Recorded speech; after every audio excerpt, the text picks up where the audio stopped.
তো এখানে একটা রাউন্ড শেপে আমি বিশ্বের মোট সম্পদের কথা বোঝাতে চেয়েছি। অর্থাৎ সারা পৃথিবীতে যত সম্পদ আছে, এই টোটাল সম্পদের 50% সম্পদ আছে 1% মানুষের কাছে, আর 50% সম্পদ আছে 99% মানুষের কাছে। অর্থাৎ আমরা যদি দেখি, মোট বিশ্বের 1% মানুষ ধনী, যারা জীবনে অনেক কিছু উপভোগ করছেন, অর্থাৎ কোনো কিছু স্যাক্রিফাইস করছেন না, স্মুথলি তাদের জীবনটা চলছে। অর্থনৈতিকভাবে বলছি, মানসিকভাবে অনেকের অনেক রকমের সমস্যা থাকতে পারে। আর 99% গরিব, যাদের কাছে বিশ্বের আর অর্ধেক সম্পত্তি আছে। অর্থাৎ আমি যদি মোট সম্পদটাকে যদি দুটো ভাগে ভাগ করি, তাহলে 1% মানুষের কাছে অর্ধেক, আর 99% মানুষের কাছে আর অর্ধেক। অর্থাৎ 1% ধনী আর 99% মানুষ আছে যারা গরিব, মধ্যবিত্ত সীমার নিচে যারা। তো এখানে আমি দেখুন যে ছবিটার মাধ্যমে আপনাদেরকে দেখাতে চেয়েছি, যারা গরিব, অর্থাৎ আমি আপনি যে ক্যাটাগরিতে পড়ি, সেই ক্যাটাগরির বাচ্চারা যদি তার বাবাকে জিজ্ঞাসা করে, কিংবা আমি যদি আমার বাবাকে জিজ্ঞাসা করতাম যে বাবা আমি পড়াশুনো শিখবো, এই পড়াশুনো শেখার আমার উদ্দেশ্য কি, আমি কেন পড়াশুনো শিখবো, আবার ঠিক একই প্রশ্ন যদি একজন বড় লোকের ছেলে, অর্থাৎ মুকেশ আম্বানির ছেলে যদি তার বাবাকে জিজ্ঞাসা করে, তো এই দুটোর মধ্যে প্রশ্ন একই হলেও উত্তরের কিন্তু পার্থক্য আছে। সেও হয়তো জিজ্ঞাসা করবে যে বাবা আমি যে পড়াশুনো শিখছি, এই পড়াশোনাটা কেন শিখছি। তো সেক্ষেত্রে প্রশ্ন একই হলেও কিন্তু উত্তর আলাদা হয়ে যাচ্ছে, যেটা আমরা রবার্ট কিওসাকির একটা বুকস যেটা আছে রিচ ড্যাড এবং পুয়ার ড্যাড, সেখান থেকে আমরা জানতে পেরেছি, যারা এই বইটা পড়েছেন তারা অবশ্যই জানেন। সেখানে একজন গরিব বাবা সেই প্রশ্নের উত্তরে বলছে বাবা তুমি পড়াশুনো শিখবে, কারণ পড়াশুনো শিখে তোমাকে একটা সরকারি চাকরি পেতে হবে। অর্থাৎ সরকারি চাকরি পেলেই তোমার জীবন, তোমার অর্থনীতি, তোমার পারিবারিক সম্পর্ক সবই স্মুথলি কাটবে যদি তুমি একটা পড়াশুনো শিখে সরকারি চাকরি পাও। ঠিক একই প্রশ্ন, যে প্রশ্নের উত্তরে একজন বড় লোকের বাবা তার ছেলেকে বলছে যে তোমাকে পড়াশুনো শিখতে হবে এই কারণে, তোমাকে সরকারি চাকরির জন্য নয়, তোমাকে এমন কিছু করতে হবে যেখানে আরো মানুষ চাকরি করতে পারবে, নতুন নতুন ইনকর্পোরেশন করতে হবে, নতুন নতুন অর্গানাইজেশন তোমার দ্বারা ক্রিয়েট হবে, যেখানে তুমি জব সেকার হিসেবে নয়, জব ক্রিয়েটার হিসেবে তুমি কাজ করতে পারো। তো ছোটবেলা থেকেই এই যে আমাদের পড়াশুনোর উদ্দেশ্য, এর দুটো কিন্তু আলাদা আলাদা মানে হয়ে দাঁড়াচ্ছে আমাদের কাছে। বড়লোক বাবারা তার সন্তানদেরকে একটা টার্গেট বেঁধে দিচ্ছে, আর গরিব বাবারা তার সন্তানদেরকে একটা টার্গেট বেঁধে দিচ্ছে। আর এই ছোটবেলা থেকেই যে বীজ রোপণ আমাদের মধ্যে হচ্ছে, আমরা আমাদের জীবনটাকে সেইভাবে চলার চেষ্টা করছি এবং আমাদের লিমিটেশনটা সেইটুকুই রাখার চেষ্টা করছি, যে একটা সরকারি চাকরির জন্যে আমাকে পড়াশুনো করতে হবে এবং একটা সরকারি চাকরি পাওয়া মানে জীবনে অনেক কিছু অ্যাচিভ করে ফেললাম। তো দেখুন, এই সরকারি চাকরি পেতে গেলে যে এডুকেশনটা দরকার, কিংবা কিংবা ব্যবসা করতে গেলে যে এডুকেশনটা দরকার, সেই এডুকেশন আমরা আমাদের স্কুল লাইফ থেকে নেই। তো স্কুল লাইফ থেকে যে আমরা এডুকেশনটা নিচ্ছি, ইতিহাস, ভূগোল, জীবন বিজ্ঞান, ভৌত বিজ্ঞান, বাংলা, ইংরাজি, ব্যাকরণ, কোষ কাকে বলে, নিউক্লিয়াস কাকে বলে, দেখা গেল এগুলো আমাদের চলার পথে, অর্থাৎ প্র্যাকটিক্যাল লাইফে, বাস্তব জীবনে তার কতটা কাজে লাগছে। আমার ব্যক্তিগত মতামত যে আমার স্কুল লাইফের যে এডুকেশন, সেই এডুকেশনটা আমার লাইফে মাত্র 10% কাজে লাগে। আর বাকি যে এডুকেশনটা আছে, সেই এডুকেশনটা অর্থাৎ 90% এডুকেশন আমরা কিন্তু আমাদের পারিপার্শ্বিক মানুষদের থেকে নেই। অর্থাৎ কিভাবে সংসার চালাবো, কিভাবে সন্তান সন্ততি মানুষ করব, কিভাবে বাবা মাকে সেবা করব, কিভাবে ব্যবসা করব, এগুলো স্কুলে শেখানো হচ্ছে না। স্কুলে যেটা শেখানো হচ্ছে সেটা আমাদের রিয়েল লাইফে অতটা কাজেও লাগছে না, তার 10% কাজে লাগছে। তো 90% এডুকেশন আমরা নিচ্ছি আমাদের আশেপাশের এনভায়রনমেন্ট থেকে। আর আশেপাশের এনভায়রনমেন্টে যারা আছেন, যদি 1% ফ্যামিলিতে যদি কেউ বিলং করেন, অর্থাৎ যদি রিচ ফ্যামিলি থেকে বিলং করেন, তা তাদের আশেপাশের পরিবেশটাও ধনী, তাদের চিন্তাভাবনাটাও ওই একই ধনীদের মতো। আর আমরা যারা 99% মানুষের মধ্যে আছি, অর্থাৎ আমি আপনি, আমরা 90% মানুষের মধ্যে 99% মানুষের মধ্যে আছি বলেই আমি চেষ্টা করছি, আর আপনারাও চেষ্টা করছেন। আমিও চেষ্টা করছি বড়লোক হওয়ার, আর আপনারা বড়লোক হওয়ার কথা শোনার জন্য এখানে এসেছেন। যদি 1% মানুষের মধ্যে হতেন, এখানে সময় নষ্ট করতেন না, সেটা আগেও বলে দিয়েছি। তো এই 90% এডুকেশন আমরা যাদের থেকে নিচ্ছি, তারা কিন্তু ওই 99% লোক যারা এখনো পর্যন্ত ফিনান্সিয়াল ক্রাইসিসের মধ্যে চলছে। তো আমরা যদি MA BA পাশ করে আমার পরিবেশের, যেখানে আমি বড় হয়েছি, যেখানে আমি আমার ছোটবেলা কেটেছে কিংবা বড়বেলা কাটছে, যে জায়গা পর্যন্ত আমার লিমিটেশন আছে, অনেকে বলে না যে মোল্লার মসজিদ পর্যন্ত, তো সেখানে আমার এনভায়রনমেন্টে এই পরিবেশে আমরা আছি। সেখানে দেখা গেল আমি MA BA পাশ করে বাড়ির পাশে চা কাকা একটা ব্যবসা করছে, তার কাছে আমি গিয়ে বললাম, কাকা এই যে MA পাশ করলাম কিংবা B.Ed করলাম, PhD করলাম, কি করি বলুন তো, এবার কি করা যেতে পারে? তো আপনাকে চা কাকা কি পরামর্শ দিতে পারে? সে নিজেই চা বিক্রি করে, সে নিজেই দরিদ্র সীমার নিচে, সে নিজেই জীবনকে স্যাক্রিফাইস করে চালাচ্ছে, সে আপনাকে কি পরামর্শ দেবে? তার কাছে যদি পরামর্শ দেওয়ার মতন কিছু প্ল্যান যদি থাকতো, তা সে নিজেই অ্যাপ্লাই করে বড়লোক হয়ে যেত। তো আমাদের পরিবেশে যারা আছে, তারা নিজেরা কিন্তু এই 99% মানুষের মধ্যে আছেন, তারা কিন্তু ওই 1% হওয়ার ফর্মুলা জানেন না, তাদের কাছে ওই প্ল্যানিং নেই, তাই তারা কিন্তু এইখানে বিলং করছেন। তো আপনি চা কাকার পরামর্শ নিয়ে যদি আপনি ম্যাক্সিমাম কিছু করতে পারেন, তাহলে কি করতে পারেন? একটা চায়ের দোকান খুলতে পারেন। অবশ্য চা কাকা অর্থাৎ বাড়ির পাশে চাওয়ালা কাকা আপনাকে এই পরামর্শ দিতেও নারাজ হবেন, কারণ তিনি কম্পিটিশন বাড়াতে চান না। আপনাকে যদি বলে, তাহলে বলে বাবা চায়ের ব্যবসায় লাভ আছে, তুমি অমুক জায়গায় গিয়ে খোলো, মানে তার আশেপাশের ক্যান্ডিডেট গুলো তার কাছে যেন না চলে যায়। তো দ্বিতীয়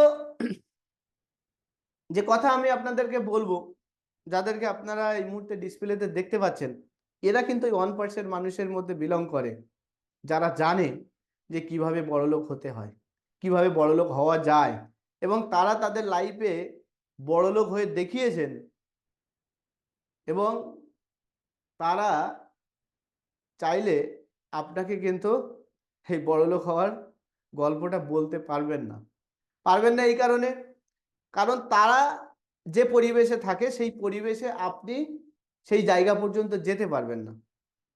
এখানে মুকেশ আম্বানি আছেন, মুকেশ আম্বানির বাবা ধীরুভাই আম্বানির একটা গল্প আছে। তিনি জীবনের প্রথম দিকে একটা পেট্রোল পাম্পে কাজ করতেন। তো পেট্রোল পাম্পে যখন কাজ করতেন, তিনি ওই রকম $130 মতন মাইনে পেতেন। তো মাসের শেষে যখন মাইনেটা পেতেন, তিনি $100 দিয়ে একটা চা কিনে খেতেন এক পাশের 5 স্টার হোটেল থেকে। তো অনেক বন্ধু বান্ধব বলতো যে তুমি কাজ করতে এসছো, তো এখানে এত এক্সপেন্সেস চায়ের দোকানে তোমার খাওয়ার কি দরকার? তা বললো, আমি ওই হোটেলে $100 দিয়ে চা খেতে যায় না, $100 দিয়ে যারা চা খায় তারা কি আলোচনা করে আমি ওইটা শুনতে যাই। তো এরা কিন্তু এদের লাইফে সাকসেসফুল এবং এরা চাইলে আপনাকে ওই সাকসেসের গল্প বলতে পারে যেগুলো দেখে আপনিও সাকসেস হতে পারেন। বাট এরা কি আমাদের ধরাছোঁয়ার মধ্যে? একদম আমাদের ধরাছোঁয়ার মধ্যে নয়, আমাদের ধরাছোঁয়ার বাইরে। এবং মুকেশ আম্বানি কোনোদিন বলবে না বৃন্দাবন সরকার এসো তোমাকে কিভাবে বড়লোক হওয়া যায় আমি শিখিয়ে দিচ্ছি, তার সময়ও নেই। মুকেশ আম্বানির ছেলে অনন্ত আম্বানির ছেলের বিয়ে হয়েছে, কারা নিমন্ত্রিত হয়েছে? সব থেকে বিশ্বের বড় বড় রিচ যারা যারা বিভিন্ন প্রফেশনালে সাকসেসফুল তাদেরকেই সেখানে নেমন্তন্ন করা হয়েছে, আমার আপনাকে করা হয়নি। কারণ আমার আপনাকে বড়লোক করতে হবে কিংবা এই জ্ঞান দিতে হবে তাদের সেই দায় পড়েনি। কিন্তু দেখুন তাদের লেখা অনেক বুকস আছে, তাদের লেখা অনেক মোটিভেশনাল আর্টিকেল আছে যেগুলো কিন্তু আপনাকে এই সাকসেসের গল্প শোনাতে পারে কিংবা বলতে পারে এই বইয়ের মাধ্যমে। কিন্তু আমরা যদি বই মেলাতে যাই আমরা কি খুঁজি? আমরা বাঙালি তো বিশেষ করে কবিতার বই, গল্পের বই, গ্রন্থের বই, তারপরে কমিক্সের বই, পলিটিক্যাল বই, এগুলো আমরা খোঁজার চেষ্টা করি। যদি আপনার সামনে যদি এইভাবে পড়ে যায় কোনো বই যে হাউ টু রিচ, আপনার একটাই মন্তব্য হবে, হ্যাঁ কিভাবে বড়লোক হওয়া যায় এই বইতে নাকি লেখা আছে। আমরা জানি ও সব আমার জানা, আমার সব জানা কিভাবে বড়লোক হওয়া যায়, সব ট্যাক্স ফ্যাক্স ফাঁকি দিয়ে বড়লোক হয়েছে, চুরি করে বড়লোক হয়েছে, এগুলো আমরা মন্তব্য করি আর ওই দিকের দিকে আমরা তাকাইও না। এটাই হলো আমাদের সমস্যা।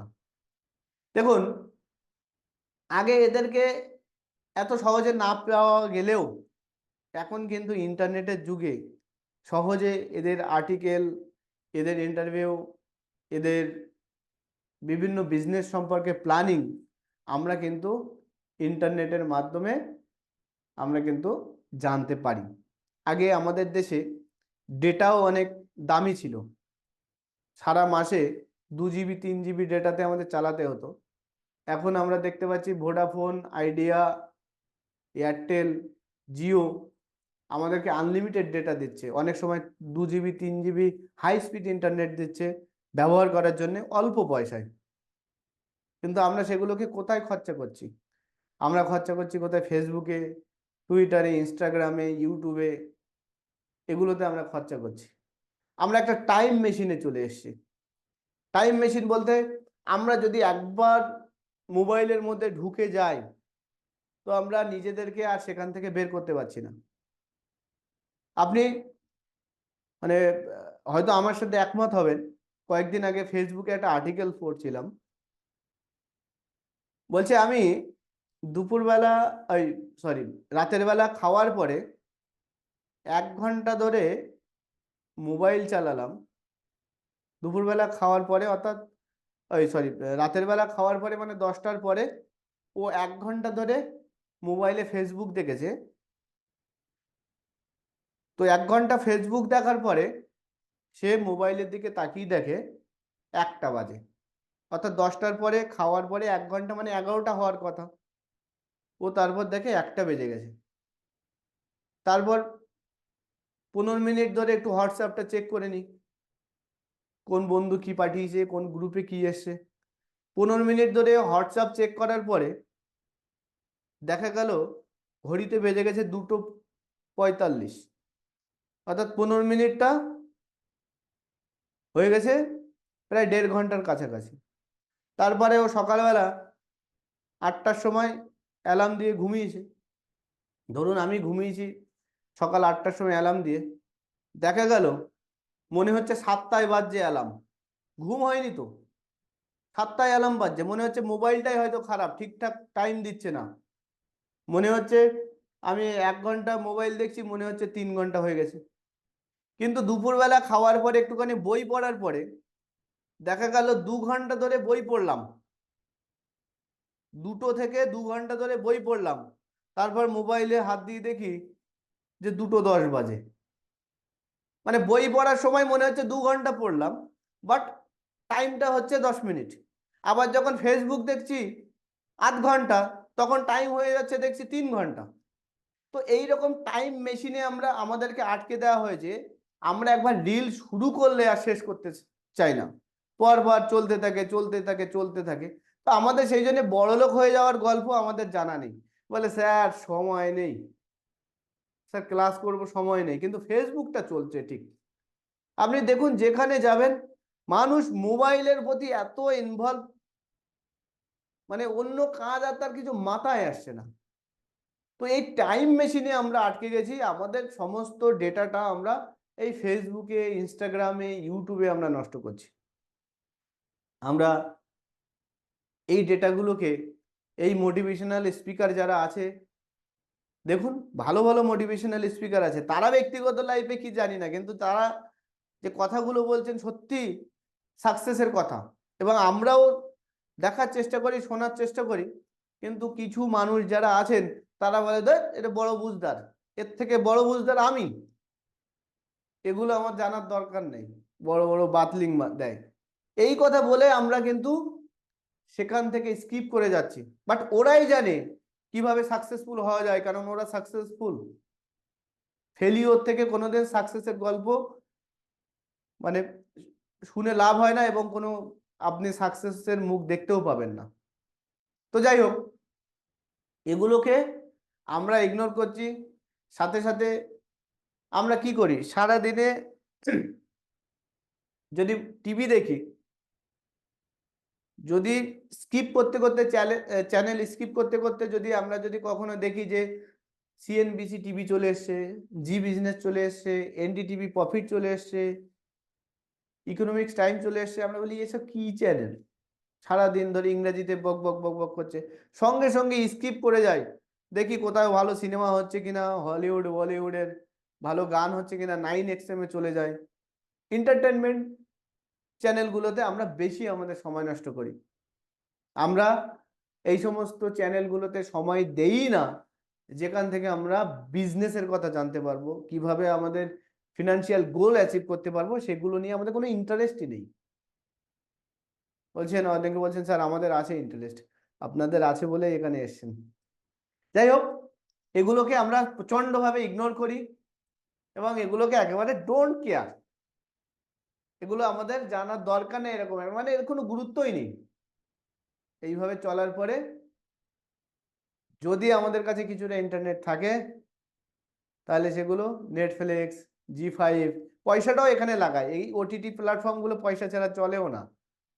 তাহলে এগুলো ভালো না লাগে, তারপর ফ্রি ফায়ার আছে, তারপরে আরো যে সমস্ত গেম আছে, পাবজি, এগুলোও ভাল লাগছে না, একঘেয়েমি লাগছে। তারপর তো লুডো আছে, ক্যান্ডি ক্রাশ আছে, যার যা অকাত সে তো সেই ধরনের গেম খেলে সারা দিনের টাইমটাকে নষ্ট করছে। স্কুলে কিন্তু শেয়ার বাজার শেখায়নি, স্কুলে কিন্তু বিজনেস শেখায়নি। যেখান থেকে শিখতে পারবেন সেই জায়গাগুলোতে আপনারা না লাগিয়ে আপনারা এই সমস্ত গেম, নেটফ্লিক্স, ওটিটি প্ল্যাটফর্মে আপনারা সময়গুলো লাগাচ্ছেন।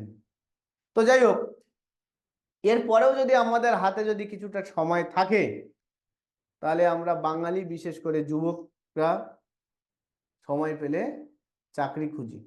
এটা খুব একটা ইন্টারেস্টিং জিনিস। যার হাতে কোনো কাজ নেই তার এখন বড় কাজ হলো চাকরি খোঁজা। আমরা ছোটবেলা থেকে আমাদের মনের মধ্যে এটাই ঢোকানো হয়েছে যে চাকরি পেলে জীবনটা স্মুথ হয়ে কাটবে, সরল রেখার মতন চলবে, ডাল ভাতের মাধ্যমে আমরা চলতে পারবো। তাই ওসব সমস্ত করার পরে যদি আমাদের সময় পাই, সময় পেলে আমরা চাকরিটাকে খুঁজি। অনেকেই খোঁজেন চাকরি, কিন্তু পান না। চাকরি আমরা পাবো কি করে? চাকরি পেতে গেলে আপনাকে এই জনসংখ্যার এই যে মানে বিস্ফোরণটা হচ্ছে, এটাকেও আপনার নজরে রাখতে হবে। প্রতিদিন ভারতবর্ষে, এটা গুগল থেকে নিয়েছি আপনাদেরকে দেখানোর জন্য, প্রতিদিন ভারতবর্ষে প্রায় আপনার জন্মাচ্ছে 73,787 জন, দেখুন বোল্ড করা আছে, 73,787 জন, আর সেখানে মর্টালিটি অর্থাৎ মারা যাচ্ছে 26,789 জন পার ডে। যদি মানুষ যা জন্মাচ্ছে এবং তার থেকে মানুষ যা চলে যাচ্ছে, অর্থাৎ পৃথিবীতে যত মানুষের আগমন হচ্ছে আর যত মানুষ বিদায় নিচ্ছে, তাদের যদি আমরা এটাকে ক্যালকুলেশন করি তো দেখা যাচ্ছে যে প্রতিদিন প্রায় 46,998 জন সারা ভারতবর্ষে, সারা পৃথিবীর কথা বলছি না, সারা ভারতবর্ষে 46,998 জন নতুন নতুন শিশু আসছে, অর্থাৎ নতুন নতুন লোক আসছে। এবং সবারই মনের মধ্যে একটাই টার্গেট দেওয়া হচ্ছে যে সরকারি চাকরি।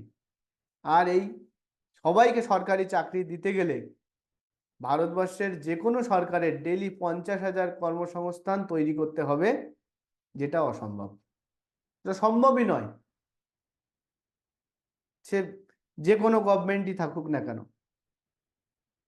অর্থাৎ আমরা শুধুমাত্র সরকারি চাকরির জন্য, এখানে বোঝাতে চাইছি যে শুধুমাত্র যদি সরকারি চাকরির জন্যেই যদি আমরা পড়াশুনো করি, তাহলে কিন্তু এই পরিসংখ্যান অনুযায়ী সবাই সরকারি চাকরি পাবেন না। তাহলে ইনকাম তো করতে হবে, পৃথিবীতে এসছেন, উপভোগ করতে হবে, কবে চলে যাবেন তার ঠিক নেই। আপনার জীবন 60, 70, 80, 90 বছরের, পৃথিবী কোটি কোটি বছর ধরে আছে এবং কোটি কোটি বছর ধরে পৃথিবী চলবে, থাকবে, কিন্তু তার মধ্যে আপনি আপনার সময় পেয়েছেন মাত্র 60, 70, 80 বছর, কেউ 100 বছর ম্যাক্সিমাম। পুনর্জন্ম বলে আমার তো কিছু মনে হয় না। তো এই জীবনে শুধুই যদি স্যাক্রিফাইস করে যান আর সরকারি চাকরি খুঁজে বেড়ান, তাহলে জীবনটা খুবই কঠিন হয়ে যাবে এবং বাঁচার আর ইচ্ছা থাকবে না। তো আমাদের কি করতে হবে? ইনকাম করতে হবে। ইনকাম, আয় থাকলে আপনার কাছে টাকা থাকবে, আর আপনি যদি আপনার কাছে টাকা থাকে তাহলে আপনি কারোর ভালো স্বামী, আপনি কারোর ভালো জামাই, আপনি কারোর ভালো বাবা, আপনি কারো ভালো ছেলে, আপনি কারো ভালো জামাইবাবু, আপনি কারোর মানে আর যাই হোক, সব দিক দিয়ে আপনার কাছে যদি টাকা থাকে তাহলে আপনি সব দিক দিয়ে ভালো, এবং আপনি পাড়ার পুজো কমিটির সভাপতি। কারণ আপনার কাছে টাকা থাকলে সে জানে যার কাছে টাকা আছে তার কাছে বুদ্ধি আছে, সেই জন্যে টাকাটাকে থাকতে হবে। আর টাকাটা আসে হলো ইনকাম থেকে। এই ইনকাম হলো দু রকমের। কি কি? অনেকে বলবেন স্যার ইনকাম দু রকমের হয় নাকি? হ্যাঁ, বুঝে নিন। ইনকাম দু রকমের, একটা হলো অ্যাক্টিভ ইনকাম আর একটা হলো প্যাসিভ ইনকাম। অ্যাক্টিভ ইনকাম কি? অ্যাক্টিভ অর্থাৎ সক্রিয়, অর্থাৎ আপনি যে ইনকাম সক্রিয়তার সাথে করছেন, অর্থাৎ নিজে উপস্থিত থেকে করছেন, সেটা হলো অ্যাক্টিভ ইনকাম। যখনই আপনি ইনঅ্যাক্টিভ হয়ে যাবেন তখন আর আপনার ইনকাম থাকবে না। যেমন রিটেল শপ, ধরুন আপনার একটা দোকান আছে, এই দোকানে যতক্ষণ খোলা থাকবে, বিক্রি হবে, ততক্ষণ আপনার ইনকাম। দোকানে শাটার বন্ধ, আপনার ইনকাম বন্ধ। এটাই হলো active income. Job with salary, যদি আপনি কোথাও মাইনে নিয়ে চাকরি করেন, তো আপনি যতক্ষণ চাকরি করবেন ততক্ষণ ইনকাম, যখন চাকরি করবেন না তার ইনকাম নেই। লেবার অর্থাৎ যারা শ্রমিক, যেদিন কাজ করতে যাবে সেদিন ইনকাম, যেদিন কাজ করতে যাবে না সেদিন ইনকাম নেই। Selling something you create or own, এমন কিছু আপনি বিক্রি করছেন যেটা আপনি নিজে তৈরি করেছেন এবং নিজেই সেটাকে মানে আপনার কাছে মালিকানা আছে, সেরকম কিছু যদি হয়। যেমন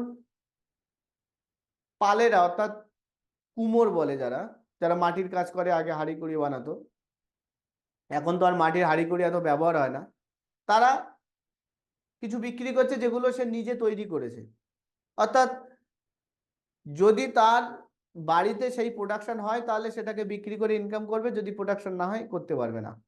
ফার্মিং অর্থাৎ চাষবাস, আপনি যদি মাঠে গিয়ে চাষ করেন তাহলে আপনার ইনকাম, যখন মাঠে চাষ করবেন না আপনার ইনকাম নেই।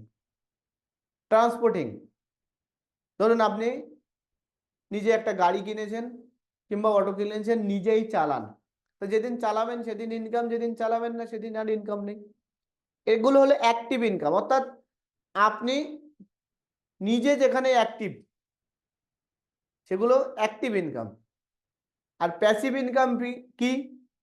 প্যাসিভ ইনকাম হলো আপনি অ্যাক্টিভ নয়, হয় আপনার নলেজ কিংবা আপনার ফান্ড অর্থাৎ ক্যাপিটাল, সেগুলো আপনার হয়ে খাটছে যেখানে, সেটাই হলো আপনার প্যাসিভ ইনকাম।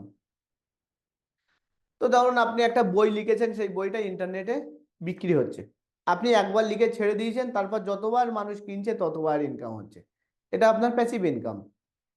রেন্টাল ইনকাম, আপনার বাড়ি কিনে আপনি ভাড়া দিলেন, সেখানে আপনি অ্যাক্টিভ নেই, আপনি তার বাড়িতে মানে ঘর ঝাড় দিয়ে আসছেন না, বাট আপনি আপনার বাড়িটাকে ভাড়া দিয়েছেন, তাই প্রতি মাসে তার থেকে ইনকাম পাচ্ছেন, এটা প্যাসিভ ইনকাম। লেন্ডিং, অর্থাৎ আপনার কাছে 2 লাখ 5 লাখ টাকা আছে, কাউকে আপনি ইন্টারেস্টে দিলেন, তো তার ব্যবসায় আপনি ইনভলভ না থাকতে পারেন, বাট সে ব্যবসা করছে, আপনাকে একটা ইন্টারেস্ট দিচ্ছে অর্থাৎ সুদ দিচ্ছে, সেটাও হলো আপনার passive income. Dividend of stock, অর্থাৎ কোন স্টক থেকে যদি আপনি লভ্যাংশ পান, তো সেক্ষেত্রেও প্যাসিভ ইনকামের মধ্যে পড়ছে। কোনো অ্যাপ ক্রিয়েট করে সেই অ্যাপ থেকে, মানে মোবাইল অ্যাপসের কথা বলছি, যত ডাউনলোড হচ্ছে তত ধরুন আপনার ইনকাম হচ্ছে, এগুলো আপনার প্যাসিভ ইনকাম। এছাড়া দোকান রেন্টে দিলেন কিংবা একটা ইউটিউব চ্যানেলে আপনি একটা ভিডিও কন্টেন্ট ছাড়লেন, তারপর যত ভিউ হচ্ছে তত আপনার ইনকাম বাড়ছে, এগুলো আপনার প্যাসিভ ইনকাম। ডেইলি আপনাকে ওই ইউটিউবে আপনাকে অ্যাক্টিভ থাকতে হবে না, আপনি রাতে ঘুমোচ্ছেন, কেউ আপনার ভিডিওটা দেখছে, সেখানে অ্যাডভার্টাইজমেন্ট শো হচ্ছে, আপনার সেখান থেকে ইনকাম জেনারেট হচ্ছে, ঠিক আছে? তো এগুলো হলো প্যাসিভ ইনকাম। এবার অ্যাক্টিভ ইনকাম এবং প্যাসিভ ইনকাম দুটো বলার কারণ হলো, অ্যাক্টিভ ইনকাম অর্থাৎ আপনি একজন ব্যক্তি একসাথে একই টাইমে একটি কাজে ইনভলভ থাকতে পারেন, অর্থাৎ একটি কাজেই আপনি অ্যাক্টিভ থাকতে পারবেন। আপনি যদি চাকরি করেন তাহলে আপনার দ্বারা ব্যবসা করা মুশকিল, আপনি যদি ব্যবসা করেন আপনার দ্বারা চাকরি করা মুশকিল, আপনি যদি গাড়ি চালান তো সেক্ষেত্রে আপনার দোকানদারি করা মুশকিল, অর্থাৎ আপনি একটা সময় একটা জায়গায় অ্যাক্টিভ থাকতে পারেন ইনকাম করার জন্যে। আর যদি প্যাসিভ ইনকাম হয়, তাহলে আপনার দিমাগ একসাথে 10 জায়গায় কাজ করতে পারে, অর্থাৎ আপনি 10 ধরনের বুকস লিখে আপনি সেল করছেন, যত সেল হচ্ছে আপনার আপনার তত ইনকাম হচ্ছে। আপনি 20 জায়গায় আপনার টাকাকে ইনভেস্ট করতে পারেন, যেখান থেকে আপনার প্যাসিভ ইনকাম আসছে। এখানে একটা দোকান কিনলেন, একটা গাড়ি কিনলেন, একটা বাড়ি কিনলেন, সেখান থেকে আপনার রেন্ট আসছে, দোকান থেকে টাকা আসছে, এটা আপনি অনেকগুলো জায়গায় করতে পারেন। যেমন মুকেশ আম্বানি, এখন তো সে আর, আপনার যদি জিওতে কোনো প্রবলেম হয়, তো আপনি তো আর মুকেশ আম্বানিকে ফোন করবেন না, সে তার বিয়েতে, ছেলের বিয়েতে ব্যস্ত থাকবে, কিন্তু পার সেকেন্ড তার একটা ইনকাম আছে, কারণ তার বিভিন্ন ক্ষেত্রে তার ব্যবসা আছে, সেখান থেকে তার ইনকাম আসছে। তো আমরা যদি আমাদের ফিনান্সিয়াল গোল অ্যাচিভ করতে চাই, অর্থাৎ যদি আমরা বড়লোক হতে চাই, ধনী হতে চাই, তাহলে কিন্তু আমাদের অ্যাক্টিভ ইনকামে ধনী হওয়া খুবই মুশকিল। সেক্ষেত্রে আমাদেরকে প্যাসিভ ইনকাম বাড়াতে হবে। যত আমরা প্যাসিভ ইনকাম বাড়াতে পারবো, সেখান থেকে কি হবে, 1 হবে, 1 থেকে 2 হবে, 2 থেকে 4 হবে, 4 থেকে 8 হবে, 8 থেকে 16 হবে, এইভাবে কিন্তু বাড়বে। তো ইনকাম দেখুন, ইনকাম এমন একটা জিনিস যেটা আমাদের কম বেশি করতেই হবে, ইনকাম নিয়ে সমস্যা নেই। ইনকাম কেউ কম করুক কেউ বেশি করুক, ইনকাম সবাই করছেন, বাট খরচাটা সবাই করতে পারছেন না। ইনকাম করাটা যতটা সহজ, খরচা করাটা তার থেকে বেশি কঠিন। যদি আপনারা বলেন যে স্যার এটা আবার কি ধরনের কথা বললেন, যে খরচা করা আবার কঠিন হলো নাকি? হ্যাঁ, খরচা করাটাও অনেক সময় কঠিন। আপনাদেরকে মানে একটা ছোট্ট গল্পের মাধ্যমে বোঝানোর চেষ্টা করছি। আমি একটুখানি এখান থেকে স্টপ শেয়ারিং করে আমি একবার ডিসপ্লেতে নিয়ে আসি যেখানে আমি লিখতে পারবো। 1 মিনিট। আমি একটা সুন্দর গল্পের মাধ্যমে আপনাদেরকে বোঝানোর চেষ্টা করব, ধৈর্য ধরে শুনবেন, আশা করি ধৈর্য রাখছেন, কারণ প্রথম দিনই আপনাদেরকে বলে দিয়েছি যে আগামী 2 মাস আপনার অনেক কিছু পরিবর্তন হতে পারে যদি আপনার ধৈর্য এবং শেখার মানসিকতা থাকে। দেখুন তো মোবাইলের ডিসপ্লে দেখতে পাচ্ছেন কিনা। আমি এখানে বোঝাতে চাইছি যে আমরা ইনকাম সবাই করছি কিন্তু খরচটা সবাই করতে পারছি কিনা। আমি একটা বাস্তব উদাহরণের সাথে আপনাদেরকে বোঝানোর চেষ্টা করছি। আমি আগের দিনই বলেছি যে একদম প্রত্যন্ত গ্রামের, বাংলাদেশ বর্ডার থেকে 500 মিটার আগে। তো সেখানে ম্যাক্সিমাম মানুষ ওই 99% মানুষের মধ্যে। তো তাদের মধ্যেও কিছু ভ্যারাইটি আছে, কেউ মধ্যবিত্ত, কেউ নিম্ন মধ্যবিত্ত, কেউ একেবারে দরিদ্র সীমার নিচে, আবার কারোর আর্থিক সচ্ছলতা আছে, গ্রামে সব থেকে বেশি ধনী। তো আমি আমার বাস্তব অভিজ্ঞতায় আমি দুটো পরিবারের কথা আপনাকে উদাহরণের সাথে বলার চেষ্টা করছি। একটা, আমি কারোর নাম নিচ্ছি না কারণ এটা রেকর্ড হচ্ছে, কারণ নাম নিয়ে এইভাবে বলা উচিত না। তো গ্রামে সব থেকে ধনী পরিবার যে আছে, ধরুন এই, কারণ নাম নিচ্ছে না, আমি নামগুলো এর আগের অনেক ভিডিওতে বলেছি, বাট এটা একটা বোকামি। তো এই যে এ এবং বি দুটো পরিবারের দুজন কর্তা, দুজনেরই 3টি করে ছেলে।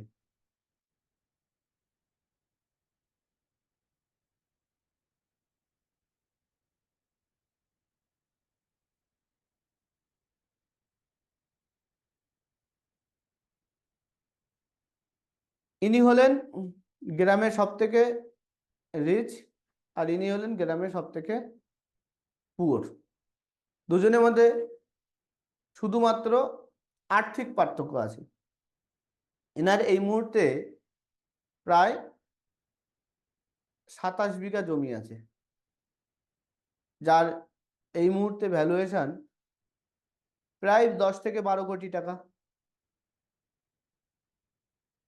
আর যে সব থেকে গরিবের কথা বলছি, তার 2 কাঠা সম্পত্তি আছে। গ্রামের দিকে মানুষের কাছে লিকুইড মানি কম থাকে, বড় লোক গরিব লোক তার জমি জায়গা এবং তার সোর্স অফ ইনকামের উপরে নির্ভরশীল হয়। ঠিক আছে, তাই এর ধরে এই মুহূর্তে যা জমির ভ্যালু আছে ম্যাক্সিমাম 2 লক্ষ টাকা। এখানে দেখুন, এনারও 3 ছেলে, এনারও 3 ছেলে।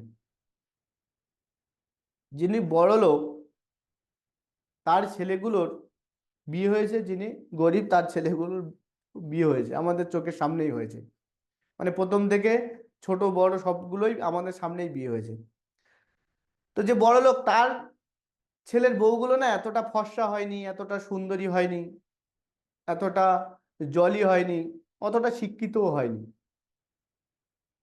যে গরিব তারও বাকি দুটো বৌমা এতটা হয়নি, বাট মেজ বৌমাটা খুব গায়ের রং ফর্সা, দেখতে সুন্দর, শিক্ষিত। এর মধ্যে যদি আপনাদেরকে জিজ্ঞাসা করি, একবার আপনাদেরকে আনমিউট করব, কারণ কি হতে পারে একবার বলুন তো, যে হ্যাঁ স্যার এইটাই কারণ হতে পারে। বলুন একবার কারণ কি হতে পারে, আপনারা গেস করুন একবার কারণ কি হতে পারে। বলুন, আপনাদের আস্ক টু আনমিউট করেছি, বলুন তো কারণ কি হতে পারে।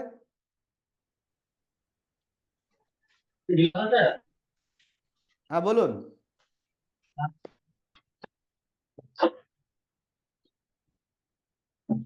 কারণ কি হতে পারে।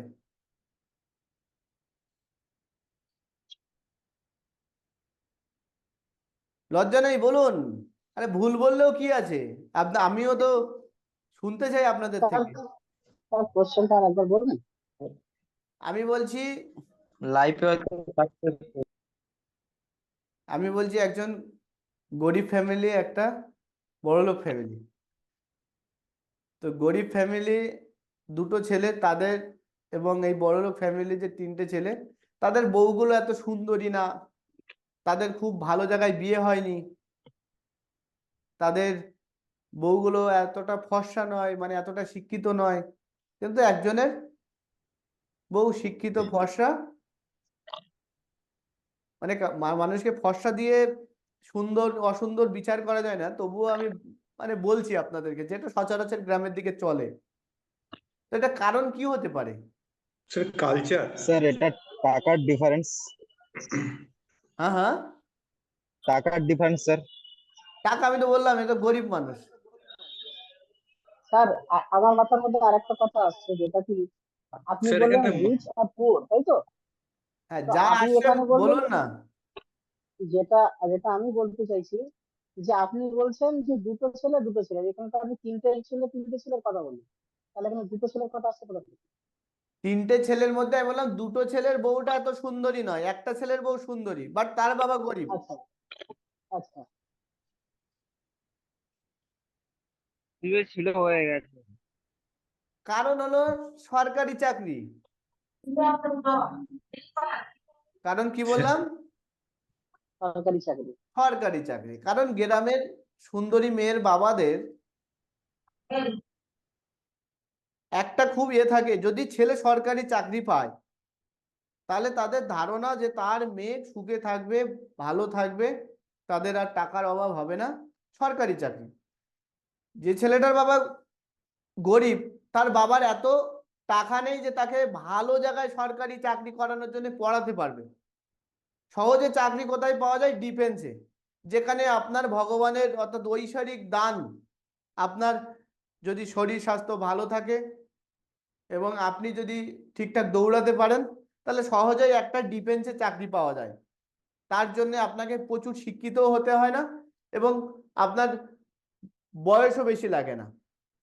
তো আমাদের গ্রামের দিকে অর্থাৎ সচরাচর মফস্বলেও একটা সরকারি চাকরি পাওয়া মানে আমরা ভেবে নিই আমাদের জীবন সেটেল হয়ে গেছে, এবং সুন্দরী মেয়ের বাবারাও ভাবে যে একটা ছেলে সরকারি চাকরি করে মানে আমার মেয়ের জীবন সুখে শান্তিতে কাটবে। কিন্তু আপনি দেখুন, এই যে 27 বিঘে সম্পত্তি যার আছে, তার যদি 12 কোটি টাকা ভ্যালু হয়, তাহলে এক একটা ছেলে প্রায় কিন্তু এই মুহূর্তে 4 কোটি টাকার মালিক। কত করে? 4 কোটি টাকার মালিক। এক একজন 4 কোটি টাকার মালিক। কিন্তু যার 2 কাঠা জমি আছে, তার যদি 2 লক্ষ টাকা যদি তার ভ্যালু হয়, তাহলে এক একজন মাত্র 65,000 টাকার মালিক, 65,000 এর মালিক যদি ভাগ হয় এই মুহূর্তে। কিন্তু যেহেতু এ সরকারি চাকরি করে, আমাদের মধ্যে একটা ধারণা আছে যে সরকারি চাকরি করলে তার মান্থলি ইনকাম আছে, তার আর অসুবিধা নেই। আজকে যদি 20 বছর পরে গিয়ে এই যে ছেলেটা সরকারি চাকরি করছে, এ যদি মাসে 40,000 টাকা মাইনে পায়, তাহলে বছরে প্রায় 4,80,000। অর্থাৎ আমি যদি 5 রাউন্ড ফিগারে 5 লাখ ধরি, আর যদি 20 বছর চাকরি করে, তাহলে সে প্রায় 1 কোটি টাকা ইনকাম করছে, আমি খরচা বাদ দিলাম। তো এক্ষেত্রে আমরা দেখতে পাবো যে যে গরিব, সরি, বড় লোকের ছেলে, সে কিন্তু 20 বছর পরে গিয়ে এই 12 কোটি টাকার ভ্যালুয়েশন মিনিমাম 24 কোটি হয়ে যাবে, কিংবা তারও বেশি হতে পারে। তখন কিন্তু এক একজন প্রায় 8 কোটি টাকার মালিক, 8 কোটি টাকার সম্পত্তির মালিক। আর এ যে সরকারি চাকরি করে, সে দেখা গেল সারা জীবনে 1 কোটি টাকা ইনকাম করেছে, খরচা আমি ধরছি না। কিন্তু আমাদের গ্রামের দিকে মানুষের মধ্যে সরকারি চাকরির প্রতি ইন্টারেস্টটা বেশি। যার বাবার কি আছে মানুষ দেখতে চায় না, যে ছেলে কি করে সেটা দেখতে চায়। আমি যদি ভুল না বলি, আমার যখন মাতব্বরি শেষ হবে তখন আপনারা বলবেন, ঠিক আছে? যদি ভুল বলি। এক্ষেত্রে 1 কোটি টাকার মালিক হবে হয়তো 20 বছর পরে গিয়ে, তখন 8 কোটি টাকার মালিক হয়ে যাবে। তো এর পরেও আমি একটা কথা বলবো, যে মেয়ের বাবা ভাবছে যে আমার মেয়ে এই ছেলের কাছেই সুখে থাকবে, তার কিন্তু অন্যায় নেই। কারণ তার ক্যালকুলেশনে মনে হয়েছে যে আমার মেয়ের এমন জায়গায় বিয়ে হবে, আমার জামাই চাকরি পাবে, চাকরি পাওয়ার পরে সেখান থেকে প্রত্যেক মাসে মাসে তার খরচা নির্বাহ করবে। কিন্তু এই ধরনের মানুষেরও লাইফের কিছু ম্যানেজমেন্টের প্রবলেম থাকে, যার ফলে ওই মেয়ের বাবার যে স্বপ্ন সেটা পূরণ হয় না। কিভাবে? দেখুন, প্রথম কথা আমি বলি, এটা বাস্তব কথা, আপনার আশেপাশে মানুষের সাথে মেলাবেন, তো কোনো একটা ছেলে ডিফেন্সে চাকরি পেয়েছে, চাকরি পাওয়ার পরে সে দেখা গেল 6 মাসের একটা ট্রেনিং পিরিয়ডে 30,000 টাকা করে একটা ফেলোশিপ গভর্নমেন্ট থেকে পেলো, 1,80,000 টাকা সে একটা ট্রেনিং পিরিয়ডে টাকা পেলো।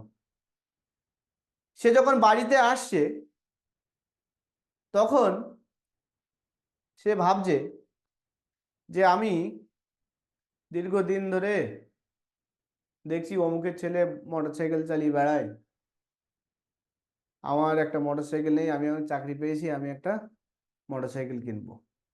প্রথম তার মাথায় ফিরছে, ট্রেনে ফিরছে, ধরো ট্রেনিং শেষ করে সে প্রথমে এসে মোটরসাইকেল কিনতে হবে। তো মোটরসাইকেল কিনলো, আর্মিতে চাকরি করে, তার যদি খুব ভালো শখ থাকে তাহলে হয়তো এখন রয়্যাল এনফিল্ড কিনবে, 2,00,000 2,50,000 টাকা দাম। আর যদি তার থেকে নিচে যায় তাহলে ম্যাক্সিমাম সে হয়তো একটা অ্যাপাচি গাড়ি কিনলো, যার এখন এই মুহূর্তে 1,49,000 টাকা দাম আছে। তো স্যার সব টাকা দিয়ে তো কিনবে না, হ্যাঁ আমিও জানি, কিছুটা ডাউন পেমেন্ট দেবে, তারপর ইএমআই দেবে। তো দেখা গেল এখান থেকে 60-65,000 টাকা ডাউন পেমেন্ট দেওয়া হয়ে গেছে। তারপরে বলছে এতদিন কিপ্যাড মোবাইল ব্যবহার করতাম, এখন চাকরি পেয়ে গেছি, এখন আর কিপ্যাড মোবাইল হলে হবে না। কারোর যদি শখ থাকে সে আইফোনও কিনতে পারে, OnePlus কিনতে পারে। আর যদি মনে মনে মোটামুটি বলে যে ন্যূনতম চলবে, তা সে হয়তো 30,000 টাকা দিয়ে একটা ফোন কিনলো। তারপরে বাড়ি আসার সময় ভাবতে ভাবতে আসে, বন্ধু বান্ধব সব তো রয়েছে, আমি বাড়ি গেলে তো সবাই আমার সাথে দেখা করতে আসবে, ঘিরে ধরবে। তারপর বন্ধু বান্ধবদের একটা সব সময় মেন্টালিটি থাকে, ভালো হোক আর খারাপ হোক, চল ভাই মদ খাই। তো বন্ধু বান্ধবদের ডিফেন্সে চাকরি পেয়েছি মানে বন্ধু বান্ধব যারা আছে একসাথে দৌড়াতাম, একসাথে পড়তাম, তো তাদের পিছনে মদ খাওয়ার জন্য 5,000 টাকা খরচা করার দরকার আছে। তারপরে যখন বাইকটা কিনছে, বাইকটা নিয়ে হয়তো স্কুলে পড়ার সময় কোনো মেয়েকে ভালো লাগতো, সেই মেয়ে তখন রাজি হয়নি কারণ বেকার ছিল, এখন চাকরি পেয়ে গেছে, আবার বাইকে তেল ভরে স্কুলের সামনে দাঁড়াতে হবে তাকে ইমপ্রেস করার জন্যে, ভালো ড্রেস লাগবে, মেয়েটাকে ভালো গিফট দিতে হবে। তারপর মেয়েটার বাবাও যখন দেখবে যে ছেলে সরকারি চাকরি করে, তারপর অনেকটা লুজ করবে। ঠিক আছে, যে যতটা আগে যতটা মেয়েকে টাইট করে রাখতো কিছুটা লুজ করবে। তার পিছনে খরচা আছে, দেখা গেল গার্লফ্রেন্ডের পিছনে আরো খরচা হয়ে গেছে 5,000। তারপর বাড়িতে এসে, বাড়িতে আসার পরে গ্রামের লোকের এক্সপেকটেশন বাড়ে। তারপর সেই ছেলে, যে ছেলে ডিফেন্সে চাকরি পেয়েছে, সে কারোর মামা হয়, কারো কাকা হয়, কারোর ভাই হয়, কারোর দাদা হয়, সবার এক্সপেকটেশন আছে, সবার জন্য জামা কাপড় কেনাকাটি এ সমস্ত ব্যাপার আছে, সেখানে 10,000 টাকা খরচা আছে। তারপরে এবার দুর্গাপুজো হবে, অমুক চাকরি পেয়েছে, তাহলে পুজোর মণ্ডপের টাকা কিংবা পুজোর প্রতিমার টাকা কিংবা পিকনিক হওয়ার টাকা, সে সমস্ত জায়গায় কিছু ডোনেশন দেওয়ার দরকার আছে, দেখা গেলো আরো 5,000 টাকা খরচা হয়ে গেল। তারপর বলছে বাবা ভাঙা ঘরে আর থাকা যাবে না, চাকরি পেয়ে গেছি, 2 দিন পরে বিয়ে টিয়ে করতে হবে, বৌমা আসবে, এই ভাঙা ঘর দেখলে তো আর মেয়ে দেবে না, তুমি এক কাজ করো বাড়িটা শুরু করে দাও, মোটামুটি বিল্ডার্সের দোকানে 1,00,000 টাকা দাও, আর আমি প্রত্যেক মাসে মাসে টাকা আনছি, টাকা এনে আমি পাঠিয়ে দেবো। এখানে দেখা গেল ছেলে আমার 2 লক্ষ টাকা খরচা করে চলে গেছে, 1,80,000 টাকা পেয়েছিল। তারপরে প্রত্যেক মাসে মাইনে পায়, গাড়ির ইএমআই দেয়, মোবাইলের ডিসপ্লে ভাঙে, তারপর গার্লফ্রেন্ডের পিছনে রেকারিং খরচা, ঠিক আছে, জীবনের শখ আছে, অনেক কিছু আছে, সেগুলো করতে করতে করতে করতে তার যা মাইনে পায়, তারপর বাড়ির লোন, হোম লোন, এই করতে করতে দেখা গেল ছেলে আমার যা ইনকাম করে তাই খরচা করে, চাকরির মেয়াদ শেষ হয়ে গেছে, 1 কোটি টাকা জমানো তো দূরের কথা, সে তার প্রভিডেন্ট ফান্ডের 20 লাখ টাকা শুধুমাত্র পেয়ে গেছে, আর তার কাছে টাকা নেই, সারা জীবন অর্থ কষ্টের মধ্যে চালিয়েছে, তার জীবন স্মুথ হয়নি। এটাই বাস্তব। আমি এই কথাগুলো যখন বলছি আপনি হয়তো ভাবছেন যে স্যার কি সত্যি সত্যি কৃপণতা করার কথা বলছে। একদম না। আমি প্রথমেই আপনাদেরকে বলে দিয়েছি স্যাক্রিফাইস করে লাইফ চালানো যায় না, বাট আপনি যদি প্রথমে স্যাক্রিফাইস করেন পরে আপনি অনেক কিছু অ্যাচিভ করতে পারবেন। আজকে যারা আমার পরিচিত, যারা আমার সাথে থাকেন, তারাও দেখেছে আমি অনেক কিছু স্যাক্রিফাইস করেছি, আমিও অনেক কিছু টাইট করেছি, তাই আজকে এতগুলো মানে বাড়ি হয়েছে আমার, গাড়ি হয়েছে আমার, অফিস হয়েছে 2-3টে, এতগুলো লোককে মাইনে দিয়ে রাখতে পারছি। যদি সেই সময় যদি আমি ওড়াতাম তাহলে আমাকেও এই স্যাক্রিফাইসগুলো করতে হতো, আর এই স্ট্রাগলগুলো আমাকে করতে হতো, যেটা আমি উদাহরণের সাথে বোঝানোর চেষ্টা করলাম। তাই আপনাদেরকে বুঝতে হবে যে খরচ করতে গেলে দুটো ভাবে করা যেতে পারে। একটা হলো আপনি অ্যাসেটের পিছনে খরচ করতে পারেন। অ্যাসেট আর প্রপার্টি দুটোর মধ্যে পার্থক্য আছে কিন্তু। প্রপার্টি মানে সম্পত্তি, আর অ্যাসেট মানে সম্পদ। সম্পদ এটা যেখান থেকে আপনার ইনকাম হবে, রুলিং হবে টাকা। তো আপনি যদি অ্যাসেটের পিছনে খরচা করেন তাহলে আপনার টাকা রিটার্ন আসবে, আর আগে যেগুলোকে বললাম ওগুলোকে বলা হয় লাইবিলিটিস, অর্থাৎ এগুলো হলো দায়। আপনি বাইকটা কিনে বাড়িতে রেখে গেছেন, আপনি চলে গেছেন চাকরিতে, আপনার দাদা কিংবা আপনার বাবা তার প্রয়োজনই নেই বাইকের, সে হয়তো ছেলে কিনে রেখে গেছে একটু চালাই দেখি, দেখা গেল বাইক অ্যাক্সিডেন্ট হয়ে গেছে, তারপর বাইকের মাথা ফাতা কোথায় চলে গেছে তার ঠিক নেই, তার পিছনে 10,000 টাকা আবার এক্সট্রা খরচা। ওগুলো এক্সপেন্সেস, ওটা আপনার প্রয়োজন ছিল না সেই সময়। আবার বলছেন স্যার সত্যি প্রয়োজন ছিল না, আমার একটা বাইকের শখ নেই। হ্যাঁ, আপনি যদি আজকে ওটাকে অ্যাসেটে ইনভেস্ট করেন, কালকে এইখান থেকে ইনকাম করে আপনি ওই লাইবিলিটিস গুলোকে আপনি স্মুথলি ইউজ করতে পারবেন। আজকে আপনার ওই 2 লক্ষ টাকা যদি লেন্ডারকে দেওয়া হতো, কিংবা যদি আপনি ওটা কোনো একটা দোকান নিয়ে কিংবা টোটো কিনে ভাড়া দিতেন, সেখান থেকে একটা ইনকাম আসতো, যে ইনকাম থেকে আবার একটা ইনকাম জেনারেট হতো, আবার একটা ইনকাম জেনারেট হতো, আর এই ধরনের ইনকাম জেনারেট করতে করতে করতে করতে একটা টাইমে আপনি যা মাইনে পেতেন তত টাকা আপনি ইনকাম করতেন প্যাসিভ ইনকামের মাধ্যমে, আর সেইটা দিয়ে আপনি আপনার শখ, যেগুলো আপনার হবিজ, সেগুলো আপনি ফিল আপ করতে পারতেন এবং আপনার জীবনটা স্মুথ ভাবে কাটতো। এগুলো একটা বয়সের পরে হয়তো আপনার অ্যাচিভ করতেন, মানে একটা বয়সের পরেই আপনার সেগুলোকে আপনি আনন্দ উপভোগ করতে পারতেন, বাট আপনার বাকি জীবনটা নিশ্চিন্তে কাটতো। তো আমি আপনাদেরকে বলি, স্টক মার্কেটে আপনি ইনভেস্ট করছেন আর আপনি আপনার মোবাইলের পিছনে, গার্লফ্রেন্ডের পিছনে ইনভেস্ট করছেন, দুটোর কিন্তু পার্থক্য এটাই, একটা হলো অ্যাসেট আর একটা হলো লাইবিলিটিস। যদি আপনার লাইবিলিটিস বাড়ানোর চেষ্টা করেন, জীবনে কোনো ফিনান্সিয়াল অ্যাচিভ আপনারা করতে পারবেন না। আর যদি আপনারা এই মুহূর্তে অ্যাসেটের দিকে যদি নজর রাখেন, তাহলে একটা বয়সের পরে আপনি কিন্তু ওগুলো অ্যাচিভ করতে পারবেন। তো আপনাদেরকে, যারা বিভিন্ন বয়সের মানুষ আছে, যাদের আর এই সময়টুকু নেই, যারা বিলো 30, তাদের কাছে কিন্তু অনেক সুযোগ আছে এই অ্যাসেটের উপরে ইনভেস্ট করার এবং পরে লাইবিলিটিস গুলোকে অ্যাচিভ করার। ঠিক আছে, তাই না? কতটা সত্য বললাম, কতটা মিথ্যে বললাম, কতটা কার ভালো লাগলো, কিন্তু এটাই বাস্তব।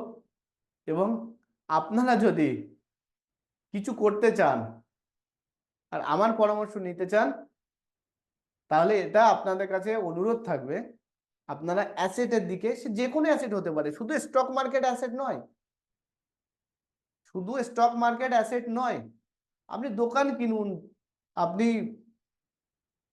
কোনো গাড়ি কিনুন, অন্য ড্রাইভারটাকে ভাড়া দিন, যেখান থেকে আপনার ইনকাম আসবে সেখানে আপনি প্রথমে ইনভেস্ট করুন, হাতটাকে একটু টাইট করুন, তারপরে পরে আপনার যখন ইনকাম বাড়বে আপনি লুজ করুন, কোনো অসুবিধা নেই। আপনিও শান্তিতে থাকবেন, আপনার পরিবারও শান্তিতে থাকবে। আর আপনি যদি অর্থনৈতিকভাবে সাফার করেন, আপনার শখ সাফার করবে, আপনার বাচ্চারা সাফার করবে, আপনার মা সাফার করবে, আপনার মানে স্ত্রীও সাফার করবে। ঠিক আছে, যাই হোক, মাতব্বরি বন্ধ, এবার আপনাদের মাতব্বরি শুরু। বলুন যদি কারো কিছু বলার থাকে।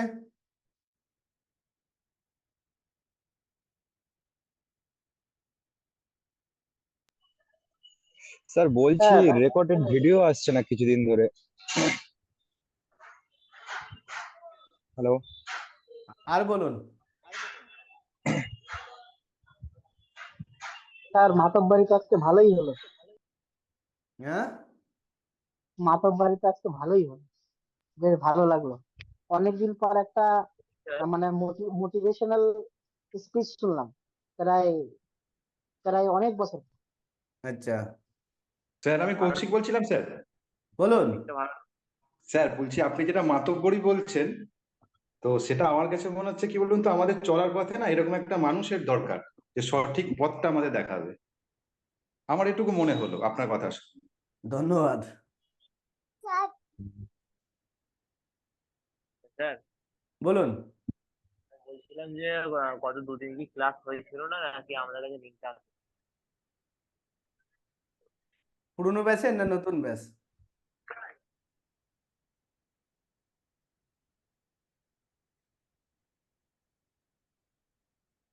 পুরনো ব্যাচ